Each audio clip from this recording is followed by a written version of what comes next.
Okay جی، آج کا جو ٹاپک ہے وہ ہے استخارہ کے اوپر۔ استخارہ ایک بہت ہی امپورٹنٹ چیز ہے ایک مسلمان کی لائف میں۔ وی آل لو کہ ہم سب کو فیوچر پتہ چل جائے، right? we humans, we are not interested in the present because we know the present and we know the past as well, but we love to know the future. اور آپ جتنا آج کل کی ٹیکنالوجی کو دیکھ لیں، 2-3 چیزوں پہ ٹیکنالوجی ہماری کام کر رہی ہے۔ Number 1 is how to get to the future, how to know the future right now. Number 2 is immortality کیسے اچیو کی جائے، انسان مرے ہی نہ، لائف ایسی ہو جائے ہمیشہ ہمیشہ رہے۔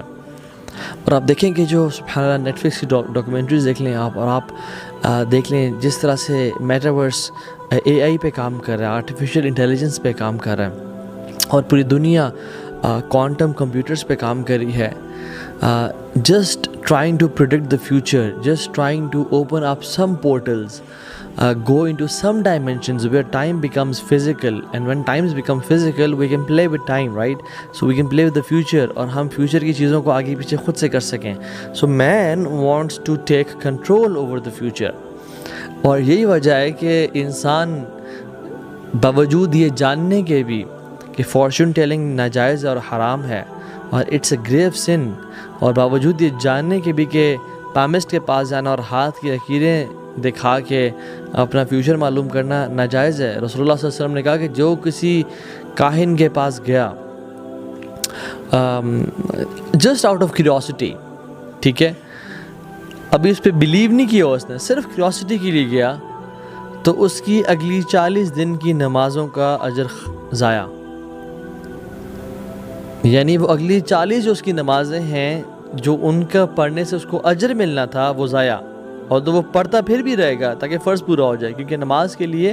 2 چیزیں امپورٹنٹ ہیں۔ نمبر 1 کیا کرتی ہیں اگر آپ فرض پڑھیں تو ایک تو فرض پورا ہو جاتا ہے، آپ کے جو شولڈر پہ فرض کا برڈن تھا وہ ختم ہو جاتا ہے، اور دوسرا اس کا اجر ملتا ہے، اور اجر بھی ڈیپینڈنٹ ہوتا ہے ہر بندے کے خشوع سے اور سنسیریٹی کے لحاظ سے۔ ایک بندہ آیا اور نماز اس نے پڑھ لی لیکن اس میں خشوع تھا ہی کوئی نہیں، بالکل وہ نا اپنے بزنس اور جاب اور دکان اور ڈگری کے بارے میں سوچتا رہا، تو اس کا جو اجر تھا وہ منیمم ہے، بہت کم ہو جائے گا، لیکن فرض ادا ہو گیا، ٹھیک ہے۔ لیکن ایک شخص نجومی کے پاس گیا اور کہتا ہے کہ یعنی مجھے دیکھ لو آپ، یعنی میرے ہاتھ دیکھو، یا کوئی بھی فیوچری خبریں جاننا چاہتا ہے وہ، تو سبحان اللہ ہوتا یہ ہے کہ اس کی اگلی 40 دن کی نمازوں کا اجر ضائع ہو جائے گا، but he has to pray the فرض نماز، تاکہ وہ اس پہ جو برڈن ہے فرض کا وہ اسٹل ریمینز، وہ وہیں پہ ہے۔ سو سبحان اللہ، man wants know the future, اس لیے تو ہم دیکھتے نہیں کہ صبح صبح روزانہ نیوز پیپر میں ڈفرنٹ اسٹارس کے بارے میں باتیں آئی ہوتی ہیں۔ آپ ورگو ہیں تو ایسے کر لیں، آپ سجیٹیریس ہیں تو ایسے کر لیں، آپ پائسیز ہیں تو ایسے کر لیں، آپ کا دن آج آپ نے یہ ڈیسیژنز نہیں لینے اور آپ نے یہ ڈیسیژنز لینے، لا حول ولا قوۃ الا باللہ، اٹس اے بگ سن۔ اور اللہ کی نے کہا کہ جو ان پہ ایمان لے کے آئے گا تو وہ اس چیز کا کفر کرے جو مجھ محمد صلی اللہ علیہ وسلم پہ نازل ہوئی، یعنی قرآن۔ اور ہم لوگ because we want to know the future, اور فیوچر کا علم صرف اللہ رب العالمین کے پاس ہے، کلی علم، شامل کامل علم اللہ تعالیٰ کے پاس ہے، یہ بات جان لیں۔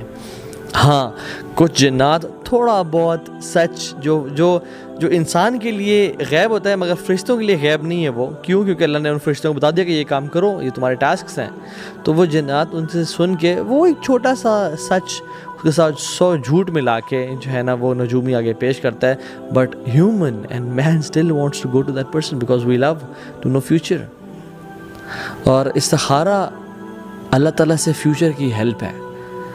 اسلام نے ہمیں جو استخارہ دیا وہ یہ دیا کہ اللہ تعالیٰ سے فیوچر کے جو معاملات ہیں نا، اللہ تعالیٰ کو ایکویشن میں لے کے آؤ، اللہ تعالیٰ کو اپنا پارٹنر بنا لو اور حصے دار بنا لو، اور تمہیں کامیابی نصیب ہونا شروع ہو جائے گی۔ اور ہم دیکھتے ہیں کہ رسول اللہ صلی اللہ علیہ وسلم نے صحابہ کو، جابر بن عبداللہ کی حدیث ہے، کہتے ہیں کہ رسول اللہ صلی اللہ علیہ وسلم ہمیں استخارہ اس طرح سکھاتے تھے جس طرح قرآن کی کوئی صورت سکھاتے ہیں ہمیں۔ اللہ مستعان، اللہ اکبر، how big is it is. رسول اللہ صلی اللہ علیہ وسلم قرآن کی جس طرح سے ہمیں سورت سکھا دیتے ہیں اس طرح استخارہ سکھا دیتے ہیں۔ جو استخارہ کرتا ہے وہ کبھی ذلیل نہیں ہوگا، جو مشورہ کرتا ہے وہ کبھی مایوس نہیں ہوگا، اور جو کفایت شعری سے پیسے خرچ کرتا ہے وہ کبھی غریب اور فقیر نہیں ہوگا۔ تو آپ دیکھیں استخارہ ہم کس طرح سے، یعنی ہماری لائف میں کس طرح سے ہمیں نظر آنا چاہیے ہمارے معاملات میں، ڈیسیژنز لینے میں۔ بٹ انفارچونیٹلی پاکستان اور ہند اور بنگلہ دیش سب کانٹیننٹ میں استخارہ از دا یونیورسل دعا فار شادی اینڈ بیاہ۔ بس شادی ہوئی تو زندگی میں بس ایک دو دفعہ، جتنے اولاد اتنی دفعہ استخارہ کیا، اس کے علاوہ استخارہ تو کسی چیز میں، یعنی استخارہ شادی کی دعا بن گیا۔ واللہ لا حول ولا قوت الا باللہ۔ استخارہ ہر کام میں کرنا چاہیے۔ رسول اللہ صلی اللہ علیہ وسلم صحابہ کو اپنے امور میں استخارہ کرنے کی ترغیب دیا کرتے تھے، جیسے قرآن کی آیات ان کو سکھایا کرتے تھے۔ اور حدیث میں کیا آتا ہے؟ رسول اللہ صلی اللہ علیہ وسلم فرمایا کہ اذا ہم احدکم بالامر، جب تم میں سے کوئی شخص ارادہ کر لے کسی کام کرنے کا، جب تم میں سے کوئی شخص ارادہ کر لے کسی کام کرنے کا، تو اسے پتہ چلتا ہے کہ استخارہ جو ہوتا ہے نا، وہ آپ نے پہلے کام کرنے کا ارادہ کر لیا، آپ نے ایک ٹاسک تھا، اس کے بارے میں ریسرچ کر لیا، اس کے بارے میں دیکھ لیا کہ کوئی جاب ہے، آپ نے دیکھ لیا کہ اوکے سیلری ڈن، چیک، یہ سیلری بڑی کمال کی ہے، پیکیج بڑا اچھا ہے، جس شہر میں ہوں مجھے وہی مل رہی ہے، اوکے پروموشن اور پروگریشن بڑی زبردست ہے، کمال کی ہے، اوکے چیک چیک چیک، سارے ٹک لگ گئے، میں نے یہ جاب اب کرنی ہے۔ ناؤ یا Allah I want your suggestion تو کیا، now I want you to help in this regards, کہ آپ کو میں اب انوالو کر رہا ہوں کہ اس ڈیسیژن کو میں کس طرح سے آگے لے کے جاؤں، اس ڈیسیژن میں خیر ہے یا نہیں ہے، یا رب آپ مجھے بتائیں گے۔ استخارہ یعنی ڈیسیژن لینے سے پہلے استخارہ یہ نہیں کہتا کہ میں کون سی جاب کروں، ٹھیک ہے؟ آپ حدیث میں کہتا ہے اذا ہم احدکم، جب تم میں سے کوئی شخص ارادہ کر لے، ٹھان لے،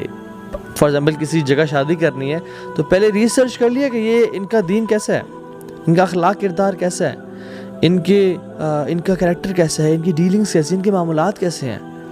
اور پھر وہ جاننے کے بعد یہ نہیں کہ ابھی کچھ جانے نہیں اور آپ استخارہ کرنے کہ یا اللہ ہم شادی یہاں پہ کریں یا نہ کریں، نہیں، اذا ہم احدکم، ارادہ جب کر لو تو پھر حدیث میں آتا ہے فلیرکع رکعتین من غیر فریضہ، پھر وہ 2 رکعتیں پڑھے گا فرض کے علاوہ، یعنی فرض نماز تو اپنی جگہ پہ قائم ہے، فرض نماز کے بعد وہ استخارہ کی دعا نہیں پڑھے گا، وہ 2 رکعتیں نفل ادا کرے گا اور پھر وہ استخارے کی دعا پڑھے گا۔ اچھا ایک بات یاد رہے کہ we need to، جیسے میں نے کہا we need to decide what we want to do before doing استخارہ، الاستشارہ قبل الاستخارہ، we need to decide and make مشورہ from people before doing استخارہ، لوگوں سے مشورہ کر لیں اور پھر اللہ تعالیٰ کے کورٹ میں معاملے کو درج کریں، پھر اللہ تعالیٰ سے مشورہ مانگیں۔